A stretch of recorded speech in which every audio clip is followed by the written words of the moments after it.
Olá, amiguinho, olá, amiguinha, tudo bem com vocês? Então, estamos aqui nos preparando para começar a nossa segunda aula sobre ácidos nucleicos, beleza? Então, vamos lá. Começando então a nossa apresentação de slides. Muito bem, turma, vamos ajeitar o webcam aqui.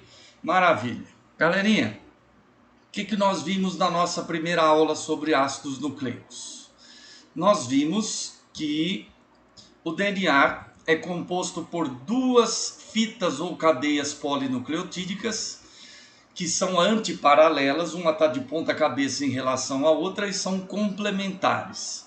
A sempre forma par com T, porque aí T fazem duas ligações de hidrogênio. Tá vendo aqui, ó? Aqui, ó, fazem duas ligações de hidrogênio. C sempre forma par com G, porque C e G fazem três ligações de hidrogênio, né? A extremidade onde tem a desoxirribose é a extremidade 3' a extremidade onde tem o fosfato é a extremidade 5'. Então, se essa fita está no sentido 3', 5', essa está no sentido 5', 3'. Tá? Então, como eu falei na primeira aula sobre ácidos nucleicos, o DNA lembra uma escada de cordas. O fosfato e a desoxirribose seriam as cordas, os degraus são as bases nitrogenadas pareadas. Só que essa escada de cordas, na verdade, ela está contorcida. O DNA forma uma dupla hélice, tá? Nós representamos o fosfato e a desoxirribose por essa linha cheia, e aqui dentro estão as bases nitrogenadas pareadas, tá? Sempre A formando par com T e C sempre formando par com G. Beleza? Esse é o modelo de Watson e Crick, ou modelo da dupla hélice, ou modelo da escada de cordas contorcida. Foi esse modelinho que deu o Prêmio Nobel de Medicina ou Fisiologia para Watson e Crick. E esse modelo ficou tão famoso, mas tão famoso, mas tão famoso, que ele ficou como os times de futebol, com torcida. Já passou, foi horrível. Amiguinhos, tem que guardar que A pareia com T e C pareia com G, beleza? E aí tem várias bitolinhas, né? Água tônica com gás. A com T, C com G. Acabou toda a cerveja gelada. Aí aprender pela dor, né, amiguinho? A com T, C com G. Calcinha grande acaba com tesão. C com G, A com T. Ou a já consagrada musiquinha do DNA, né? Essa música fez muito sucesso na década de 70, nem eu curti essa música, mas há muito tempo atrás eu ouvi e vi que essa música foi feita para você, na verdade, guardar A com T e C com G. Beleza? O refrão é assim, ó. A, hoje é meu dia. Eu vou ter o seu amor para ser feliz ao seu lado. Hoje, que dia feliz, tchananana, tchananana, o meu dia alegre vai ser. DNA, eu vou conhecer. Que legal o DNA. Tchananana, tchananana, hoje é meu dia. Eu vou ter o seu amor para ser feliz ao seu lado. Hoje, que dia feliz. Tchananana, tchananana. Muito bem, amiguinhos. Sinto dizer que eu entrei na sua vida para sempre. Essa música não vai mais sair da sua cabeça, beleza? Então vamos lá, turma. Depois que descobriram a estrutura do DNA, também descobriram que o DNA exerce as suas funções na célula através de duas propriedades que ele tem. Uma delas é a propriedade de duplicação ou replicação. O DNA é usado como molde para produzir DNA mesmo. E é essa propriedade do DNA, galera, que garante a transmissão das características genéticas de uma célula para outra e de uma geração para outra. Antes de uma célula sofrer divisão, ela duplica o DNA. E o que ela transmite para as células filhas são cópias idênticas do DNA da célula mãe. Então, quando se formou o zigoto, esse zigoto tinha 46 DNAs. 23 DNAs que você herdou da tua mãe, 23 DNAs que você herdou do teu pai. Antes do zigoto sofrer a primeira mitose, ele duplicou o DNA. E o que passamos para as células filhas foram cópias idênticas do DNA que estava no zigoto. E isso foi acontecendo antes de cada mitose.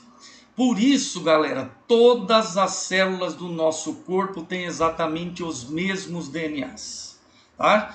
Porque os DNAs que estão em cada uma das nossas células são cópias idênticas do DNA que estava no zigoto, tá? Daí eu poder fazer teste de DNA extraindo o DNA de qualquer célula sua. Que o DNA que está na célula da pele, do olho, do músculo, é exatamente o mesmo. Tudo bem? Antes de eu produzir espermatozoide, eu dupliquei o meu DNA. E o que eu mandei para os meus espermatozoides são cópias idênticas do meu DNA. Daí as minhas filhas carregarem 23 DNAs idênticos aos meus e 23 DNAs idênticos ao da mãe. Tá? São os 23 DNAs de origem de origem paterna, que a gente procura no teste de paternidade baseado no DNA. Eu vou comparar o DNA da criança com o DNA da mãe e com o DNA do suposto pai. Achei os 23 DNAs que a criança herdou da mãe, os outros 23 ela herdou do pai. Se forem iguais ao DNA daquele cara, ele é o pai da criança. Se não forem iguais, ele não é o pai da criança. Beleza? Então essa propriedade de duplicação ou replicação do DNA é que garante a transmissão das características genéticas de uma célula para outra e também de uma geração para outra. Tudo bem? Quando a gente observa uma célula, galera, ou ela está crescendo ou ela está se reproduzindo. Célula não faz outra coisa. Célula cresce e se reproduz. Cresce e se reproduz. Cresce e se reproduz. O período de crescimento celular foi chamado de intérfase. E o período de reprodução celular foi chamado de divisão. Então, quando nós observamos uma célula, ou ela está em intérfase, ou ela está em divisão. Por questões didáticas, a intérfase foi dividida em 3 períodos: G1, S e G2. O G é de gap, intervalo, e o S é de síntese, produção. Síntese, produção do quê? De DNA. É no período S da intérfase que ocorre a duplicação do DNA. Tudo bem? E para ter duplicação ou replicação, turma, nós vamos precisar de uma molécula de DNA que vai ser usada como molde. Vamos precisar de várias enzimas, entre elas a DNA polimerase, que eu representei por essa oval vermelha. E vamos precisar dos 4 desoxirribonucleotídeos, que são os nucleotídeos de DNA. Nucleotídeo de base A, de base T, de base C e de base G. Numa célula eucarionte, todos esses componentes necessários à duplicação estão dentro do núcleo. Então, lá dentro do núcleo está a molécula mãe de DNA, estão as várias enzimas, entre elas a DNA polimerase, estão os 4 desoxirribonucleotídeos. A primeira coisa que nós vamos fazer é separar as 2 cadeias do DNA. Uma enzima vai romper as ligações de hidrogênio e separar as 2 cadeias do DNA. Aí, turma, a DNA polimerase se liga nessas fitas azuis, que são chamadas de fita MOLT.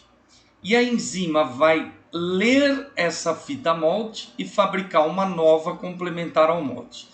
Então ela vai ler a fita azul e fabricar uma nova complementar à fita azul, tá?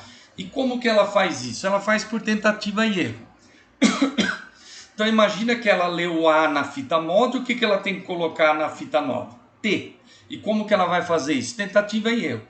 Pegou um nucleotídeo de base A, não pareou, vai embora, de base C não pareou, vai embora, de base G não pareou, vai embora, de base T pareou, ficou. Aí ela lê o próximo, tá? E assim ela vai. Como a enzima só sabe ler o molde no sentido 3 linhas, 5 linhas, enquanto uma enzima subir, entre aspas, por uma fita, a outra está descendo pela outra fita e fazendo a mesma coisa. Lendo a fita molde, fabricando uma nova complementar ao molde. Beleza? Vai ler a fita azul e fabricar a fita rosa complementar a azul. Enquanto uma subiu, a outra desceu fazendo a mesma coisa. Tá? Acabada a duplicação, turma, as duas moléculas filhas assumem naturalmente a forma de dupla hélice, tá? Não precisa de uma enrolase para enrolar o DNA, isso acontece naturalmente, tudo bem? A molécula mãe estava no período G1, a duplicação ocorreu no período S, as moléculas filhas estão no período G2. Em G2, turma, nós temos as duas filhas mais a mãe ou só as duas filhas?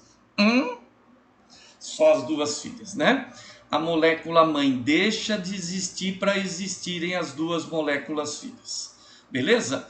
Vejam que cada molécula filha vai ser composta por uma fita, que é essa azul, que veio da molécula mãe, e uma fita nova recém-produzida pela DNA polimerase. Essa aqui também é composta por uma fita velha, entre aspas, né? Que veio da molécula mãe e por uma fita nova recém-produzida pela DNA polimerase. Cada molécula filha conserva metade da molécula mãe. Cada molécula filha vai ser composta por uma fita, entre aspas, velha, que veio da molécula mãe, e por uma fita nova recém-produzida pela DNA polimerase. Beleza? Como cada molécula filha conserva metade da molécula mãe, a duplicação do DNA é dita semiconservativa. A duplicação do DNA é semiconservativa porque cada molécula filha conserva metade da molécula mãe. Cada molécula filha vai ser composta por uma fita que veio da molécula mãe e por uma fita recém-produzida pela DNA polimerase. Tudo bem? Moçadinha, numa divisão celular, essa molécula de DNA vai para uma célula filha, essa vai para outra. Então, o que cada célula filha vai receber são cópias idênticas do DNA que estava na célula mãe. Daí, todas as nossas células terem exatamente o mesmo DNA e eles são cópias idênticas do DNA que estava na célula mãe. Como o zigoto é a mãe de todas as células, todas as nossas células têm exatamente os mesmos DNAs e eles são cópias dos DNAs que estavam no zigoto. Tudo bem? Pode acontecer das moléculas filhas serem diferentes da molécula mãe? Pode, né?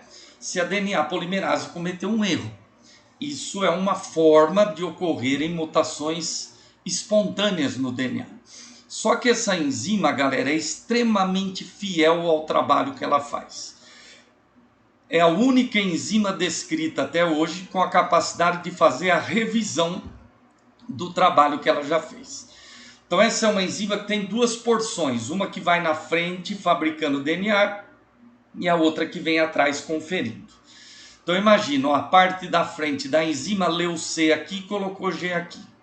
Enquanto a parte da frente estiver lendo A aqui e colocando T aqui, a de trás estará conferindo se aqui realmente era C e se aqui realmente foi colocado G. Se por um acaso a parte da frente errou, A de trás é capaz de reconhecer o erro, tirar o nucleotídeo errado e colocar o nucleotídeo certo no lugar. Essa capacidade de revisão faz essa enzima errar um nucleotídeo a cada 1 bilhão de nucleotídeos que ela coloca no DNA. O quê? Um erro a cada 1 bilhão de nucleotídeos? Exatamente. Imagina você errando um exercício a cada 1 bilhão de exercícios. Seria praticamente perfeito, né? Mas se a sua prova tivesse 300 bilhões de testes, você erraria 300 testes por prova. Muito pouco, né? É isso que acontece com ela. Cada vez que ela vai replicar o nosso DNA, ela comete algo em torno de 300 erros. Só que são 300 erros na primeira duplicação do DNA, são mais 300 erros na segunda, são mais 300 erros na terceira. Ou seja, são pequenas mutações que, quando somadas ao longo dos anos, se transformam em grandes mutações. E mutação é causa de câncer, tá? Hoje o câncer é considerado uma doença do DNA, tá? À medida que nós envelhecemos, nós vamos acumulando mutações. E isso aumenta a chance de termos câncer, e isso é inevitável. À medida que nós envelhecemos, acumulamos mutação. E à medida que acumulamos mutação, a chance de termos câncer aumenta. Tudo bem? Beleza? Maravilha. A segunda propriedade do DNA, turma, é a propriedade de transcrição, que é a produção de RNA.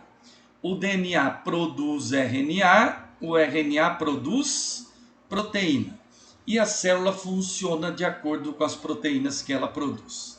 É essa propriedade do DNA que garante a ele o controle da atividade celular. Ao produzir RNA, o DNA está determinando quais proteínas essa célula vai produzir. Ou seja, o DNA está determinando de que maneira essa célula irá funcionar. Beleza? E para ter transcrição, turma, a gente também precisa de uma molécula de DNA que está lá dentro do núcleo. Também precisamos de uma enzima que é a RNA polimerase. E precisamos dos 4 ribonucleotídeos. Ribonucleotídeo é nucleotídeo de RNA. Nucleotídeo de base A, de base U, de base C e de base G. Tá? Enquanto todo o nosso DNA é duplicado, apenas algumas regiões do nosso DNA são transcritas. Nesse caso, galera, nós vamos transcrever só esse pedacinho aqui, ó. Tá? O pedaço de DNA que é transcrito é o que nós chamamos atualmente de gene. O conceito moderno de gene é que gene é o pedaço de DNA que é usado como molde para produzir RNA. Ou seja, gene é o pedaço de DNA que é transcrito. Tá? Tudo bem? Calcula-se, turma, que só 2% do nosso DNA seja gene. 98% do nosso DNA é o que nós chamamos de, entre aspas, lixo. Então, nosso DNA seria uma sequência de lixo, gene, lixo, gene, lixo, gene. Muito mais lixo do que gene. Mas, mesmo assim, uma única molécula de DNA chega a ter milhares de genes diferentes. Tá? Quem reconhece o que é gene no DNA, turma, é a própria enzima RNA polimerase. E nós vamos ver na nossa próxima aula como que ela faz isso. Tudo bem? Então imagina que ela vem lendo o DNA aqui, ó, e reconhecendo que isso é lixo. Aí ela chegou aqui, opa, daqui para frente é um gene, daqui para frente eu vou transcrever. Ela separa as duas cadeias do DNA somente na região correspondente ao gene. Aqui não é gene, não separou, aqui não é gene, não separou. E aí ela escolhe uma das duas cadeias do DNA para usar como molde. Nesse caso ela vai escolher a fita da esquerda. Essa fita que ela usa como molde é chamada de fita mais ou fita ativa. A fita que ela não usa como molde na transcrição é a fita menos ou fita inativa. Tudo bem? Então, o que, que ela vai fazer? Ela vai ler a fita ativa do DNA e fabricar um RNA complementar ao DNA. Lê o G no DNA, no RNA ela coloca C. Lê o C no DNA, no RNA ela coloca G. Lê o T no DNA, no RNA ela coloca A. Lê o A no DNA, no RNA ela coloca U. RNA não tem T, RNA tem U. Onde você colocaria T, você vai colocar U. Beleza? A, U, A, U, A, U. É só você lembrar, você e o seu chuchu, dando aquele pega nervoso sábado à noite dentro do carro. Tá? Quem passa de fora só vê a Mersa balançando, marca de mão no vidro, de pé, de bunda, né? Virou daquela carimbada de bunda no vidro, e lá dentro só rolando a transcrição. A, U, A, U. O meu primeiro carro foi um Fusquinha. No Fusquinha não deita o banco. Então a transcrição no Fusquinha não era de prazer, era de dor. Tá? O meu era o joelho dela amassando a bola direita do meu saco. O dela era uma cotovelada no nariz.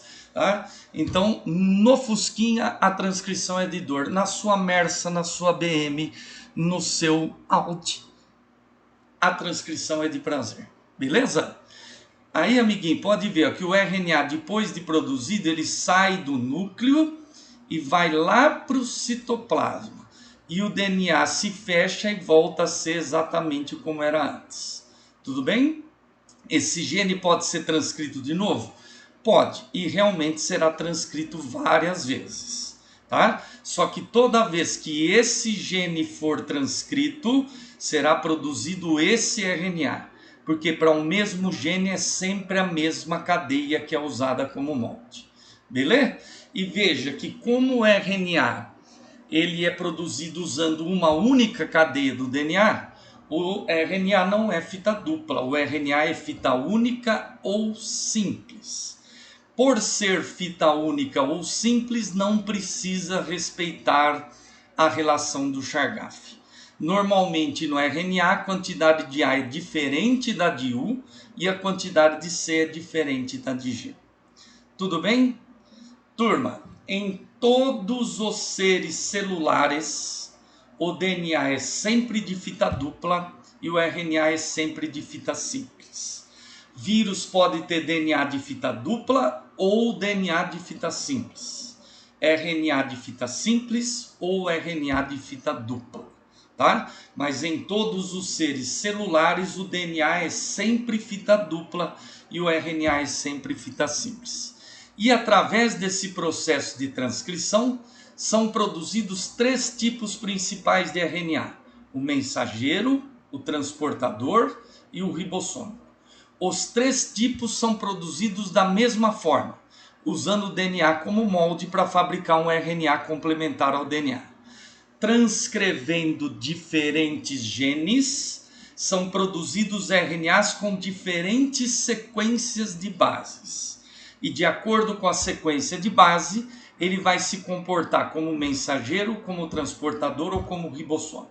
Tá? Então existe gene que ao ser transcrito gera RNA mensageiro, tem gene que ao ser transcrito gera RNA transportador e outros genes ao serem transcritos geram RNA ribossoma. Os 3 trabalham na produção de proteína e isso a gente vai estudar no nosso próximo encontro. Beleza, amiguinhos? Então estaremos aí à disposição nos nossos plantões online e tirando as dúvidas na nossa conferência também. Tá legal? Façam as tarefas, tirem as suas dúvidas. Aquela paz, beijos e tchau.